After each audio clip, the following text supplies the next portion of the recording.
No final da década de 80, a Escola de Guerra do Exército Americano denominava o estado do mundo pós-Guerra Fria com o acrônimo que ficou conhecido como VUCA, que é a junção de 4 adjetivos: volatilidade, incerteza, complexidade e ambiguidade.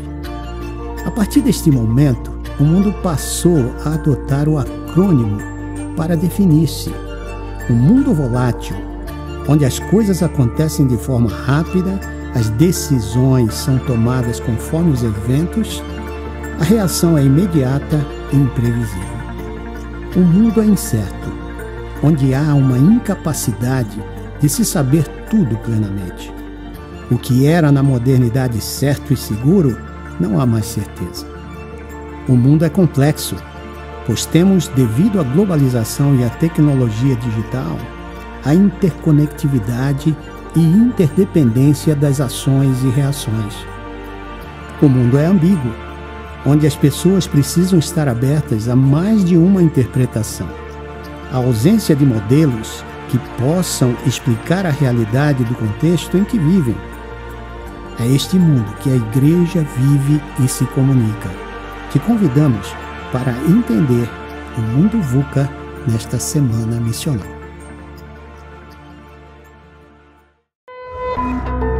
Brazilian driver Alex Ribeiro participated in 20 Grand Prix in the late 1970s, mainly for Max Mosley's March team, who sadly could no longer provide their 4 drivers with a competitive machine. Ribeiro's F1 days were soon gone, but his motorsport career continued through his own team. As a devout Christian, Ribeiro emblazoned all his cars with the words "Jesus saves" in what would become an emblematic design. After he quit racing, he went on to write several books, become a motivational speaker and pastor for the Brazilian national football team, guiding their faiths during 5 World Cups, including their 1994 win. Ribeiro came back to Formula One as the official chaplain in 1999, as well as driving the medical car for several seasons. No, he's a man of faith. Some might remember his unfortunate accident during warm-up for the 2002 Brazilian Grand Prix. Whilst attending to Enrique Bernoldi in his crashed Arrows, Ribeiro opened the car door, only for Nick Heidfeld to smash it off its hinges. Thankfully, no one was injured. Ribeiro's guardian angel clearly on duty that day. Meu nome é Alex Dias Ribeiro, eu fui piloto de Fórmula 1 e diretor de uma ONG chamada Atletas de Cristo durante muitos anos e um dos membros da Igreja Batista do Morumbi desde o tempo do Ari Veloso. Eu fui convidado para falar aqui na nossa semana missional sobre o mundo VUCA. Eu vou ler aqui um texto explicando o que é isso, o mundo VUCA. VUCA é uma sigla criada em 1987, baseada em teorias de liderança para desenvolver ou refletir sobre V de volatilidade, U de incerteza em inglês, C de complexidade e A de ambiguidade, em tempos de falta de rumo. E parece ser o nosso caso agora. O Exército dos Estados Unidos, através da sua escola de guerra, adota esse conceito VUCA para descrever situações constantes de mudanças imprevisíveis e que o mundo passou depois do fim da Guerra Fria. Por que VUCA? Por que VUCA? Esse conceito pode ser aplicado a todo tipo de administração, cenários complexos e como sobreviver ao caos. O conceito expressa a complexidade da nossa sociedade contemporânea devido à interconexão e à interdependência e globalização, situação que antes tinha pouco impacto na sociedade, mas hoje tem uma baita influência. Conclusão. Analisando a pandemia que nós estamos vivendo, é fácil ver que o mundo e principalmente o nosso grande Brasil virou uma muvuca. E o mundo muvuca é um mundo muito volátil. E o meu tema é falar sobre volatilidade.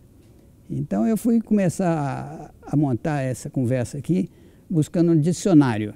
O que quer dizer volatilidade? E lá diz que volatilidade é sinônimo de inconstante, instável, volúvel e que pode ser transformado em vapor ou gás. Agora eu queria analisar um pouco o que é a volatilidade sob o ponto de vista de um esportivo, de um esportista, que foi o meu caso, né? Logo na minha primeira estreia a gente fez uma corrida tão bonita e tão empolgante para o público lá em Brasília, que eu cheguei em segundo lugar, mas foi considerado uma vitória. E empolgado, o público me tirou de dentro do carro quando terminou a corrida e me carregou. Eu fui carregado nos braços da torcida.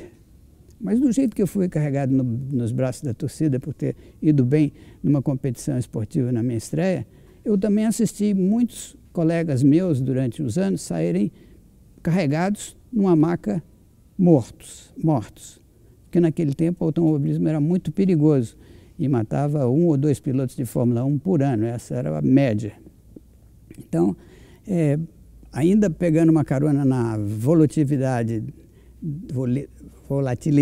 que é o esporte, é muito comum ver um jogador de futebol que fez 2 gols na partida, 3, e ele é aplaudido de pé, vira ídolo da torcida, eu não vou citar nomes, mas já aconteceu, e depois ele pede um pênalti num jogo de Copa do Mundo que elimina o Brasil de uma Copa do Mundo, que terminou em disputa de pênaltis, e a galera queria pegar ele quando ele voltou da Copa, porque você vai de herói a vilão em frações de segundo. Essa é a volatilidade que acontece no mundo do esporte, né? Mas eu queria analisar também a volatilidade na vida, né? Tudo na vida é muito passageiro e muito rápido. E do automobilismo eu conheci uma expressão chamada passageiro do destino. Passageiro do destino funciona assim: para domar uma besta fera daquela com 800 cavalos e 550, ou agora é mais pesado um pouco, 700 quilos, você precisa ter o controle absoluto da situação do carro, porque se você perder o controle a 300 por hora, pode ser o seu fim. E aconteceu comigo uma vez, ou não foi uma, nem duas, nem três, que eu virei passageiro do destino. Eu vou contar só uma história para exemplificar mais ou menos como a coisa funciona. Eu estava treinando em Silverstone, na Inglaterra, na reta, pé embaixo, e de repente o muro que passava muito rápido aqui na minha esquerda, de repente apareceu na minha frente. Eu não tive nem tempo de pensar o que ia acontecer, ele já bateu no muro, 45 graus, a roda esquerda dianteira pegou no muro, ele pivoteou em volta dele mesmo, bateu com a traseira direita no muro com tanta violência que cortou o carro no meio. Saiu o motor, câmbio, as 2 rodas traseiras, o truque traseiro todinho, e eu fiquei sentado no chassi, que saiu girando, parou no meio da pista, no sentido contrário ao que eu estava indo, e quando eu olhei para a pista tinha um monte de peças desse carro espalhado para todo lado, parecia um desastre de avião. Inclusive uma mola de suspensão que pulava, uma cena patética. O que aconteceu? No momento eu estava no controle absoluto da situação, no momento seguinte eu virei passageiro do destino. Por quê? Caiu uma chuva muito rápido, deu aquaplaning, o carro perdeu a aderência total com o asfalto, e lá fui eu passageiro do destino. Passageiro do destino, assim caminha a humanidade. Até falaram, isso foi o título de um filme, uma humanidade num mundo que está pendurado em nada, numa bola que gira pelo espaço a uma velocidade incrível, em torno do Sol, em torno de si mesmo.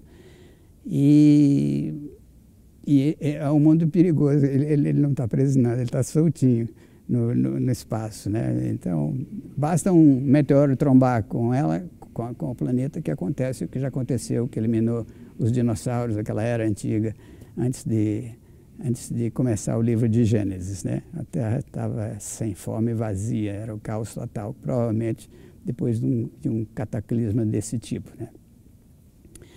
E esse mundo atual, que está na mesma instabilidade, ele está agarrado no nada e não solta esse nada por nada nesse mundo. Ele vive tentando buscar uma proteção física, abrigos físicos, abrigos econômicos, busca segurança na economia, na sociedade, mas a gente pode olhar através da história que esse equilíbrio no mundo nunca foi uma coisa muito estável, né? Olhando para a era recente, nós passamos por um tempo de relativa estabilidade, desde 1945, que não tem uma grande guerra, como foi as duas que aconteceram no século passado. O mundo passou por tempos de uma abundância enorme na nossa geração, né? Mas bastou um vírus miserável de pequeno, que você nem consegue ver ele, que foi amplificado pelo medo, e o medo derrubou os mercados, faliu empresas, provocou desemprego, provocou desespero na população, e bastou um vírus que de pequeno virou uma enorme besta apocalíptica, né? Que nem o dragão do Godzilla, e revelou a nossa vulnerabilidade. É uma pandemia que não custa muito para virar um pandemônio, porque já está do jeitinho que o diabo gosta, na função dele de matar, roubar e destruir. É só você ligar a sua televisão no noticiário às 8 da noite, que você vai ver que é só desgraceira. E depois, no fim, eles vão dar lá uma notícia que salvaram o ursinho panda, ou desencalharam a baleia, que é para tirar o gosto amargo de tanta notícia ruim, porque o que dá ibope é desgraceira. Então, se o mundo era volátil em 1987, com essa pandemia, ele ficou mais volátil ainda. E a próxima normalidade, quando o mundo voltar à normalidade, essa normalidade não vai ser nada parecida com o que foi. Esse mundo jamais será o mesmo depois dessa pandemia. E isso gera perguntas. Perguntas que só encontram respostas na palavra de Deus, né? De onde vem o nosso socorro? Em que nós vamos nos apoiar, né? E a própria Bíblia responde lá no Salmo 121. O meu socorro vem de Deus, que criou o céu e a terra. Criador do céu e da terra. Ele é o chefe, ele está em comando, ele está em controle da situação. E o nosso Deus, ao contrário do mundo volátil, não tem nada de volátil. A palavra de Deus nos diz que ele é a rocha, a nossa rocha eterna, né? Isso está escrito lá em Isaías 26:4 e em várias passagens da Bíblia. E nele não existe sombra de dúvida ou variação, conforme escrito lá em Timóteo. Ele é constante na equação do nosso relacionamento com ele, e nós somos a variável. Aí vem a pergunta, como é que eu chego nele, já que ele é tão grande, tão poderoso, que controla o mundo, que criou esse mundo todo? E a resposta vem da própria palavra de Deus. É Jesus Cristo, o Filho de Deus, Deus encarnado num chassi humano, que vem com esse papo aí. Eu sou o caminho, a verdade e a vida. Ninguém vem ao Pai se não for por mim. E ele garante isso com a própria morte dele para perdoar os nossos pecados, para restabelecer a nossa condição de condenados à morte, que vem lá desde o Gênesis, quando o 01 e a 02 pisaram na bola e tomaram um cartão vermelho dizendo tu és pó e ao pó tornarás. Foi assim que a morte entrou no mundo, foi assim a sentença de morte, e nós todos biologicamente somos descendentes desse casal aí. E de lá para cá existe um tremendo abismo entre nós e o nosso Criador. Então, nesse momento, Cristo está aí, ele já pagou o preço, ele já livrou a nossa cara, para todos nós que já o recebemos como nosso Salvador, e os que estão de fora, que estão a fim de seguir esse caminho, também são bem-vindos. The choice is up to you. A escolha é toda sua. Você pode seguir a Cristo ou pode não seguir. Mas como eles crerão se não há quem pregue? Isso também está escrito lá, Paulo escreveu na sua carta aos Romanos. Quem serão os portadores da esperança? É você, eu e todo o corpo de Cristo. E nós juntos formamos a igreja. Mas que tipo de igreja? A igreja ideal é a igreja missional. A igreja missional é aquela em que todos os seus membros são missionários, indo por todo o mundo, no mundo de influência onde Deus te plantou. Essa igreja é efetiva, essa igreja tem uma força muito grande, não porque nós juntos fazemos a força, mas porque Deus garante que onde tiverem 2 ou 3 reunidos no nome dele, ele está junto. Esse é um projeto divino e a força que a igreja tem vem diretamente de Deus. E outra pergunta é, como cristãos nós somos chamados a viver nesse mundo? Essa é uma das propostas, das questões que me passaram para eu responder nessa fala aqui. E eu quero dizer que a resposta é um grande sim. Por que eu falo com tanta certeza? Porque o próprio Jesus Cristo, conversando com Deus antes de decolar daqui para uma muito melhor, ele disse o seguinte: Pai, eu não peço que o Senhor os tire do mundo, mas que o Senhor os livre do mal. Referindo-se aos seus discípulos e, como diria o pastor Edber Vasconcelos da minha antiga Igreja Memorial Batista de Brasília, há 300 anos atrás, e por via reflexa a nós outros, nós somos os discípulos dele nesse mundo, nessa hora, nesse momento histórico. E por que Cristo nos manteve aqui? E não... o mais bacana para a gente, mais confortável, seria o seguinte: a gente aceitou a Cristo, pum, vamos embora daqui. Vamos viver com Ele para sempre no céu. Nós vamos sim, mas no momento Ele quer que a gente está aqui por uma razão. E Ele mesmo responde no relato de João, no Evangelho de João, que os campos estão prontos para a colheita. Grande é a seara, poucos são os cearenses. Cearense é brincadeira, hein? São os ceifeiros. Grande é a seara, poucos são os ceifeiros. Realmente eram poucos quando Jesus disse isso.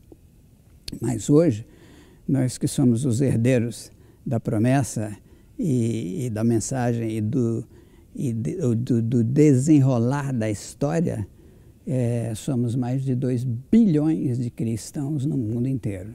Então, nós temos uma força de trabalho, um recurso humano muito forte. Só que a maioria não está nem aí para a responsabilidade e o privilégio de sermos parceiros de Deus nesse projeto de resgatar a humanidade. Outra pergunta: e qual é a nossa missão? Qual é a missão, cara pálida? Jesus Cristo responde: escalando um time, como um técnico, um treinador de futebol, até o número eram 11, né? 12 menos Judas o traíra, e ele dá uma ordem de jogo: indo por todo mundo, anunciar o Evangelho a toda criatura. Isso é uma ordem. Se você quiser estar bem com o treinador, você tem que obedecer.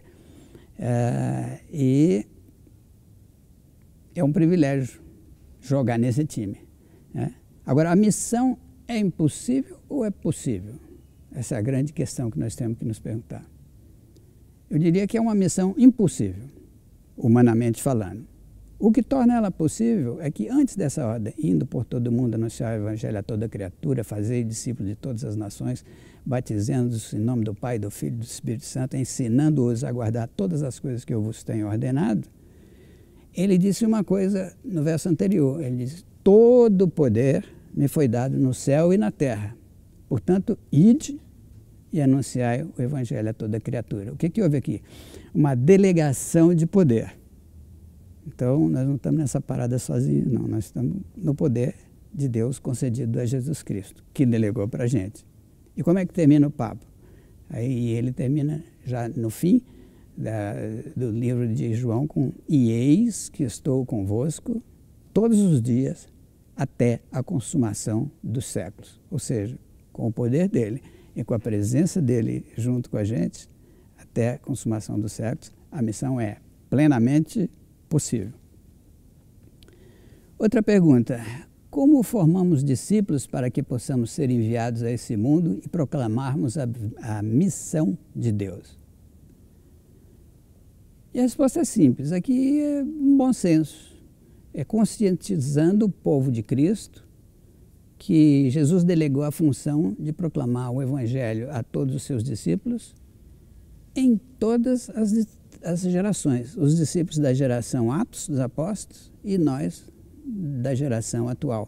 E essa conversa veio de geração em geração, passando de um para outro, porque a proclamação do Evangelho é o órgão reprodutor do corpo de Cristo na face da terra. E foi assim que de 11 discípulos assustados, nós hoje somos, teoricamente, 2 bilhões de cristãos no mundo inteiro. Juntos e unidos, isso é o que está faltando, nós formamos a igreja missional. Uma igreja onde cada um dos seus membros é um missionário atuando no mundo de influência onde Deus te plantou.